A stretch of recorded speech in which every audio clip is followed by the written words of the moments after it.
ಮಿತ್ರರಿಗೆ ಮಧುಮಾಲಾ ಧ್ವನಿಸಿರಿ ಯೂಟ್ಯೂಬ್ ಚಾನಲ್ಗೆ ಆತ್ಮೀಯ ಸ್ವಾಗತ. ಕ್ಷಮೆಯ ಧರಿತ್ರಿ ಸಂಚಿಕೆ 55. ಕೃಷ್ಣ ತಾನು ಹೇಳಲೊರಟಿರುವ ವಿಷಯ ಕೇಳಿ ಕ್ಷಮ ತನ್ನಿಂದ ದೂರಾಗುವಳೇನೋ ಎಂಬ ಭಯದಿಂದಲೇ ತನ್ನ ಮಾತನ್ನು ಮುಂದುವರಿಸಿದ್ದನು. ಅದು ಅವತ್ತು ನಾನು ನನ್ನ ಸ್ನೇಹಿತರೊಂದಿಗೆ ಲಾಡ್ಜ್ನಲ್ಲಿ ಉಳಿದಿದ್ದಾಗ ನನಗೆ ಗೊತ್ತಿಲ್ಲದೆ ನನ್ನ ಮನಸ್ಸು ವಿದೇಶಿ ಯುವತಿಯತ್ತ ವಾಲಿತ್ತು. ಅವತ್ತು ನನಗೆ ಏನಾಗಿತ್ತೋ ನನಗೆ ಗೊತ್ತಿಲ್ಲ.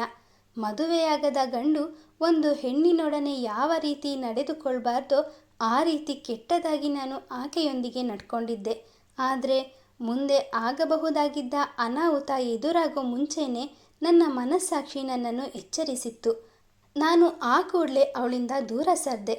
ಆದರೆ ಆ ವಿದೇಶಿ ಕನ್ಯೆ ನನ್ನನ್ನು ಬಿಡುವಂತೆ ಕಾಣಲೇ ಇಲ್ಲ. ಇದೆಲ್ಲ ನಮ್ಮ ದೇಶದಲ್ಲಿ ಕಾಮನ್, ಇಷ್ಟು ಭಯಪಡುವಂಥದ್ದು ಏನೂ ಇಲ್ಲ ಅಂತ ನನ್ನನ್ನು ಗಟ್ಟಿಯಾಗಿ ತಬ್ಬಿದ್ಲು. ಇಲ್ಲ, ನಿನ್ನ ಬಳಿ ಹೆಚ್ಚು ಸಲುಗೆಯಿಂದ ನಡ್ಕೊಂಡಿದ್ದಕ್ಕೆ ದಯವಿಟ್ಟು ಕ್ಷಮಿಸು.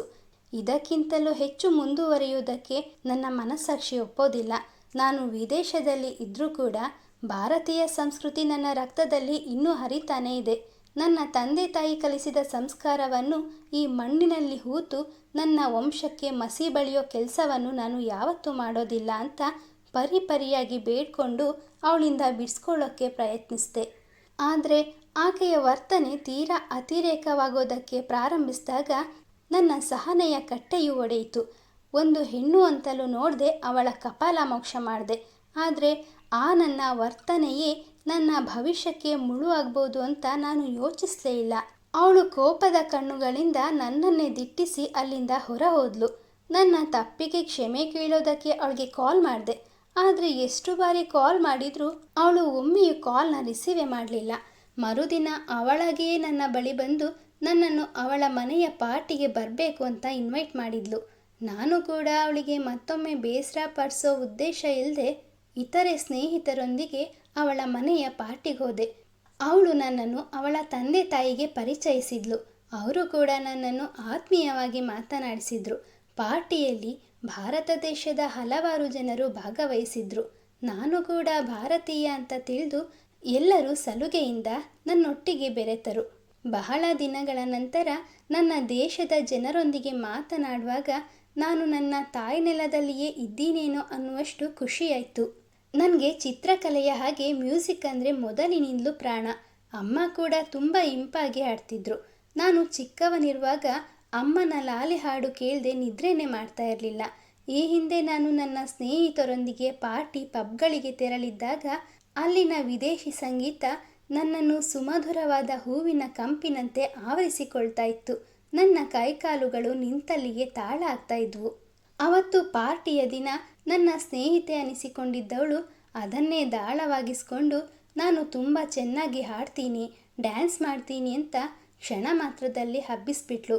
ನನಗೋ ಚಿತ್ರ ಬಿಡಿಸೋದನ್ನು ಬಿಟ್ಟರೆ ಹಾಡೋದು, ನೃತ್ಯ ಮಾಡೋದು ಯಾವುದೂ ತಿಳಿದಿರಲಿಲ್ಲ. ನನ್ನೊಡನೆ ಸಲುಗೆಯಿಂದ ಮಾತನಾಡುತ್ತಿದ್ದ ಭಾರತೀಯರೆಲ್ಲರೂ ನೀವು ಹಾಡ್ದಿದ್ರೂ ಪರವಾಗಿಲ್ಲ, ನೃತ್ಯವನ್ನಾದರೂ ಮಾಡಲೇಬೇಕು ಅಂತ ಪಟ್ಟು ಹಿಡಿದ್ರು. ಜೊತೆಗೆ ನನ್ನ ಸ್ನೇಹಿತರು ಕೂಡ ನನ್ನನ್ನು ಹುರಿದುಂಬಿಸಿ ಪಾರ್ಟಿ ನಡೀತಿದ್ದ ದೊಡ್ಡದಾದ ಹಾಲ್ನ ಮಧ್ಯದಲ್ಲಿ ನನ್ನನ್ನು ಕರ್ಕೊಂಡು ಬಂದು ನಿಲ್ಲಿಸಿದ್ರು. ನನ್ನ ಸುತ್ತಲೂ ಸುಮಾರು 1000ಕ್ಕೂ ಅಧಿಕ ಮಂದಿ ನೊಣಗಳಂತೆ ಮುತ್ತಿಕೊಂಡಿದ್ರು. ಬಲಿ ಕೊಡುವ ಪಶುವಿನಂತೆ ಮಧ್ಯದಲ್ಲಿ ನಿಂತಿದ್ದ ನನಗೆ ಏನು ಮಾಡಬೇಕೋ ತೋಚದೆ ಮ್ಲಾನವಾದ ಮುಖ ಹೊತ್ತು ನನ್ನನ್ನೇ ತಿನ್ನುವಂತೆ ನೋಡುತ್ತಿದ್ದ ಎಲ್ಲರನ್ನೂ ನಿಸ್ತೇಜ ಕಣ್ಣುಗಳಿಂದ ನೋಡ್ತಾ ಇದ್ದೆ.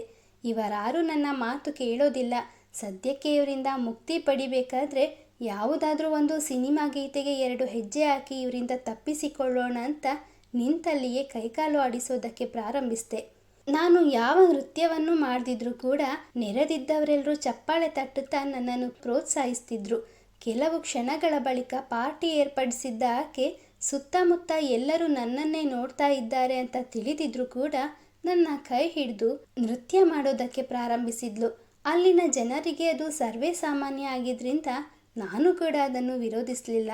ಅವಳು ಹೇಳಿಕೊಟ್ಟಂತೆ ನಾನು ಹೆಜ್ಜೆ ಹಾಕೋದಕ್ಕೆ ಪ್ರಾರಂಭಿಸಿದೆ. ಈ ನಡುವೆ ಅವಳು ನನ್ನನ್ನು ಅವಮಾನ ಮಾಡಬೇಕು ಅಂತಾನೆ ಈ ರೀತಿ ಷಡ್ಯಂತ್ರ ರೂಪಿಸಿದ್ದಾಳೆ ಅಂತ ನನಗೆ ತಿಳಿಯೋದಕ್ಕೆ ಹೆಚ್ಚು ಸಮಯ ಬೇಕಾಗಲಿಲ್ಲ. ನನ್ನ ಬಲಗೈನ ನ್ಯೂನ್ಯತೆ ಯಾರಿಗೂ ತಿಳಿಯದಂತೆ ಎಚ್ಚರ ವಹಿಸಿದ್ದ ನನಗೆ ಹಿಂದಿನ ದಿನವಷ್ಟೇ ಆಕೆಗೆ ಈ ವಿಷಯ ತಿಳಿತು ಅಂತ ಗೊತ್ತೇ ಆಗಲಿಲ್ಲ. ಅವಳು ನೃತ್ಯ ಮಾಡುತ್ತಾ ನನ್ನ ಬಲಗೈನ ಹಸ್ತವನ್ನು ಹಿಡ್ಕೊಂಡು ಜೋರಾಗಿ ಎಳೆದಾಡಿದ್ಲು. ಅವಳ ಎಳೆದಾಟದ ರಭಸಕ್ಕೆ ನನ್ನ ಮರದ ಹೆಬ್ಬೆರಳು ಮುರಿದು ಕೆಳಗೆ ಬಿತ್ತು. ನೆರೆದಿದ್ದವರೆಲ್ಲರೂ ನನ್ನ ಪರಿಸ್ಥಿತಿಯನ್ನು ನೋಡಿ ಗಾಬರಿಗೊಂಡ್ರು. ಕೆಲವರು ಆತಂಕದಿಂದ ನನ್ನ ಬಳಿ ಬಂದು ನನ್ನನ್ನು ವಿಚಾರಿಸಿದ್ರು. ನಂತರ ಅದು ಮರದ ಬೆರಳು ಅಂತ ತಿಳಿದು ಸುಮ್ಮನಾದ್ರು. ಆದರೆ ನನ್ನಿಂದ ಅವಮಾನಗೊಂಡಿದ್ದ ಆಕೆ ಅಷ್ಟಕ್ಕೆ ಸುಮ್ಮನಾಗಲಿಲ್ಲ. Oh my god, are you handicapped? Really ತುಂಬ ಚೆನ್ನಾಗಿ ನಾಟಕ ಮಾಡಿದೆ. ಇಷ್ಟು ದಿನ ನಿನ್ನ ಜೊತೆ ಇದ್ದರೂ ಇದೊಂದು ಟಾಯ್ ಫಿಂಗರ್ ಅಂತ ನನಗೆ ಗೊತ್ತೇ ಆಗಲಿಲ್ಲ ಎಂದು ಕೆಳಗೆ ಬಿದ್ದಿದ್ದ ನನ್ನ ಮರದ ಬೆರಳನ್ನು ಹಿಡ್ಕೊಂಡು ಅಪಹಾಸ್ಯ ಮಾಡಿದ್ಲು. ಅಲ್ಲಿದ್ದ ಕೆಲವು ಭಾರತೀಯರನ್ನು ಹೊರತುಪಡಿಸಿ ನನ್ನ ಸ್ನೇಹಿತರು ಅಂದ್ಕೊಂಡಿದ್ದವರೆಲ್ಲರೂ ಅವಳ ಮಾತಿಗೆ ಕೇಕೆ ಹಾಕೋದಕ್ಕೆ ಪ್ರಾರಂಭಿಸಿದ್ರು. ಯಾಕಮ್ಮ ಅಷ್ಟೊಂದು ಅಪಹಾಸ್ಯ ಮಾಡಿ ಆತನಿಗೆ ಅವಮಾನ ಮಾಡ್ತಾ ಇದೆಯಾ? ಆತ ನಿನ್ನ ಸ್ನೇಹಿತ ಅನ್ನೋದು ನೆನಪಿರಲಿ. ಯಾವುದೋ ಒಂದು ಸಂದರ್ಭದಲ್ಲಿ ಅವನಿಗೆ ಈ ಪರಿಸ್ಥಿತಿ ಬಂದಿರ್ಬೋದು. ಅವನು ನಿಮ್ಮ ಬಳಿ ಸುಳ್ಳನೇನು ಹೇಳಿಲ್ಲ. ತನ್ನ ಅಂಗವೈಕಲ್ಯತೆಯನ್ನು ಮುಚ್ಚಿಡೋ ಪ್ರಯತ್ನ ಮಾಡಿದ್ದಾನೆ ಅಷ್ಟೇ. ನಿನ್ನ ಸ್ನೇಹಿತನನ್ನು ಪಾರ್ಟಿಗೆ ಕರೆದು ಈ ರೀತಿ ಅವಮಾನ ಮಾಡ್ತಾ ಇರೋದು ನಮಗೆ ಸರಿ ಕಾಣ್ತಾ ಇಲ್ಲ. ಪಾರ್ಟಿಗೆ ಆಗಮಿಸಿದ್ದ ಹಿರಿಯ ಭಾರತೀಯರೊಬ್ಬರು ನನ್ನ ಪರ ವಹಿಸ್ಕೊಂಡು ಮಾತನಾಡಿದರು. Hello mister, shut your mouth. ವಿಷಯ ತಿಳಿದೆ ಬಾಯಿಗೆ ಬಂದಂತೆ ಮಾತನಾಡಬೇಡಿ. ಅವನು ನನ್ನ ಸ್ನೇಹಿತ ಅಲ್ಲ. He is cheater. ನನ್ನ ತಂದೆಯದ್ದು ಕೂಡ ಮೂಲತಃ ಭಾರತ ದೇಶ. ಅವರು ಅಲ್ಲಿನ ಕಲ್ಚರ್ ಬಗ್ಗೆ ಮಾತನಾಡುವಾಗ ನಮ್ಮ ದೇಶ ಹಾಗೆ ಹೀಗೆ ಪ್ರತಿಯೊಂದು ಹೆಣ್ಣನ್ನು ದೇವತೆಯಂತೆ ಟ್ರೀಟ್ ಮಾಡ್ತಾರೆ, ಮದುವೆಯಾದ ಮೇಲೆ ಇಲ್ಲಿನ ಹಾಗೆ ಮಾತು ಮಾತಿಗೂ ಕೋರ್ಟ್ ಮೆಟ್ಟಿಲು ಹತ್ತೋದಿಲ್ಲ ಅಂತೆಲ್ಲ ಬಡಾಯಿ ಕೊಚ್ಚಿಕೊಳ್ತಾ ಇದ್ರು. ನಾನು ಕೂಡ ಅವರ ಮಾತು ನಿಜವೇ ಇರ್ಬೋದೇನೋ ಅಂದ್ಕೊಂಡಿದ್ದೆ. ಅದೇ ಕಾರಣಕ್ಕಾಗಿ ಈತ ಒಬ್ಬ ಭಾರತೀಯ ಅಂತ ತಿಳಿದು ಸ್ನೇಹ ಬೆಳೆಸ್ದೆ. ಇವನು ಒಂದು ಹೆಜ್ಜೆ ಮುಂದುವರೆದು ನನ್ನನ್ನು ಪ್ರೀತಿ ಮಾಡೋದಕ್ಕೆ ಪ್ರಾರಂಭ ಮಾಡ್ದ. ನಮ್ಮ ಪ್ರೀತಿ ಮದುವೆಯವರೆಗೂ ಬಂದಿತ್ತು.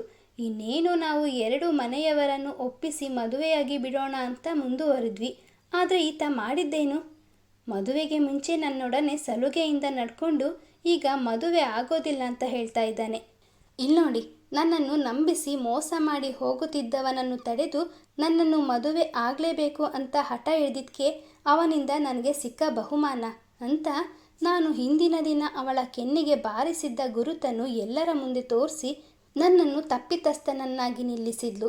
ಅವಳ ಮಾತಿಂದ ನನಗೆ ಜಂಗಬಲವೇ ಉಡುಗಿ ಹೋದಂತಾಯಿತು. ನನ್ನ ಹಣವನ್ನು ನೀರಿನಂತೆ ಖರ್ಚು ಮಾಡಿ ನನ್ನೊಡನೆ ಮೋಜು ಮಸ್ತಿ ಮಾಡಿದ್ದ ನನ್ನ ಸ್ನೇಹಿತರು ಸಹ ನನ್ನ ಮಾತನ್ನು ನಂಬಲಿಲ್ಲ. ಅಲ್ಲಿ ನೆರೆದಿದ್ದವರೆಲ್ಲರೂ ಆಕೆಯನ್ನು ಮೊದಲಿನಿಂದಲೂ ಬಲ್ಲವರಾಗಿದ್ದರಿಂದ ನನ್ನ ಮಾತುಗಳನ್ನು ಕೇಳೋದಕ್ಕೆ ಅಲ್ಲಿ ಯಾರೂ ಕೂಡ ತಯಾರಿರಲಿಲ್ಲ. ಎಲ್ಲರೂ ಸೇರಿ ನನಗೆ ಬಾಯಿಗೆ ಬಂದಂತೆ ಬೈಗುಳದ ಮಳೆಯನ್ನೇ ಸುರಿಸತೊಡಗಿದ್ರು.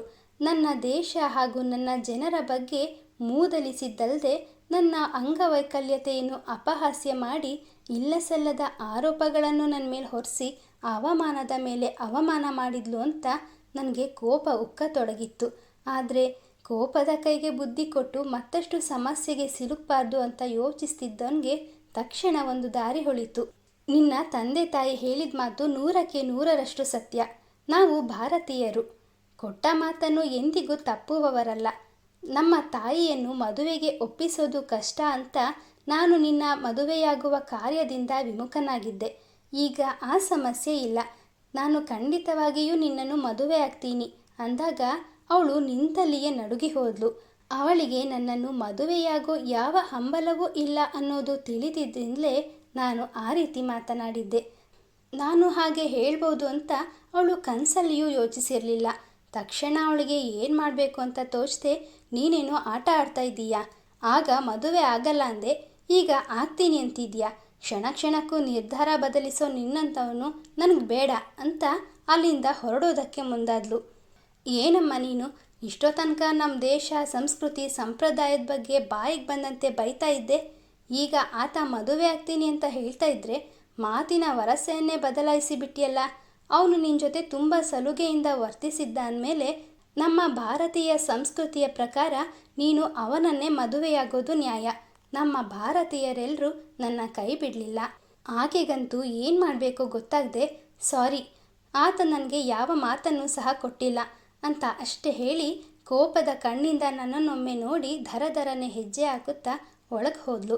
ಅವಳು ಮಾಡಿದ ಅವಮಾನದಿಂದಾಗಿ ನನ್ನ ಮನಸ್ಸು ಕೋಪದಿಂದ ಕುದೀತಾ ಇದ್ದರೂ ಮೊದಲು ಅಲ್ಲಿಂದ ನಡೆದ್ರೆ ಸಾಕು ಅಂತ ನನ್ನ ಕೋಪವನ್ನೆಲ್ಲ ನಿಯಂತ್ರಿಸಿಕೊಂಡು ನನಗೆ ಬೆಂಗಾವಲಾಗಿ ನಿಂತ ನಮ್ಮವರಿಗೆಲ್ಲ ಧನ್ಯವಾದ ತಿಳಿಸಿ ಅಲ್ಲಿಂದ ಹೊರಬಂದಿದ್ದೆ. ನಂತರದ ದಿನಗಳಲ್ಲಿ ನನ್ನ ಸ್ನೇಹಿತರು ಅನ್ನಿಸ್ಕೊಂಡವ್ರು ಯಾರೂ ನನ್ನ ಬಳಿ ಮಾತನಾಡಲಿಲ್ಲ. ನನಗೂ ಕೂಡ ಅವರ ಸ್ನೇಹ ಬೇಕು ಅಂತ ಅನ್ನಿಸ್ಲಿಲ್ಲ. ಅಮ್ಮನೊಂದಿಗೆ ಮಾತನಾಡಬೇಕು ಅನಿಸಿ ಅವರ ಮೊಬೈಲ್ ಸಂಖ್ಯೆಗೆ ಕರೆ ಮಾಡೋದಕ್ಕೆ ಪ್ರಯತ್ನಿಸಿ ಮಾತನಾಡೋ ಧೈರ್ಯ ಇಲ್ಲದೆ ಸುಮ್ಮನಾದೆ. ಈ ಘಟನೆಯಾಗಿ 1-2 ವರ್ಷ ಕಳೆಯುವಷ್ಟರಲ್ಲಿ ಏಕಾಂಗಿಯಾಗಿ ಜೀವನ ನಡೆಸ್ತಿದ್ದವನಿಗೆ ವಿದೇಶದ ಸಹವಾಸ ಸಾಕು ಸಾಕೆನಿಸ್ತು. ನನ್ನ ತಾಯಿ ಹಾಗೂ ತಾಯಿ ನಾಡನ್ನು ನೋಡಬೇಕು ಅನ್ನೋ ಉತ್ಕಟ ಹಂಬಲದಿಂದ ಆ ಕೂಡಲೇ ಭಾರತಕ್ಕೆ ಹೊರಟು ಬಂದೆ. ಹೆತ್ತ ತಾಯಿಗೆ ವಿಷಯ ತಿಳಿಸದೆಯೇ ತಾಯ್ನಾಡಿಗೆ ಮರಳಿ ಬಂದಿರುವ ಕೃಷ್ಣ ತನ್ನ ಅಮ್ಮನನ್ನು ಭೇಟಿಯಾಗುವನೇ? ನಿರೀಕ್ಷಿಸಿ ಮುಂದಿನ ಸಂಚಿಕೆಯಲ್ಲಿ. ಮಿತ್ರರೇ, ಕಥೆಯ ಬಗ್ಗೆ ನಿಮ್ಮ ಅನಿಸಿಕೆ ಅಭಿಪ್ರಾಯಗಳನ್ನು ದಯವಿಟ್ಟು ಕಮೆಂಟ್ನ ಮೂಲಕ ತಿಳಿಸಿ. ಹಾಗೆ ಲೈಕ್, ಶೇರ್, ಸಬ್ಸ್ಕ್ರೈಬ್ ಮಾಡುವುದರ ಮೂಲಕ ನಮ್ಮನ್ನು ಪ್ರೋತ್ಸಾಹಿಸಿ. ಮುಂದಿನ ಸಂಚಿಕೆಯಲ್ಲಿ ಮತ್ತೆ ಸಿಗೋಣ. ಧನ್ಯವಾದಗಳು.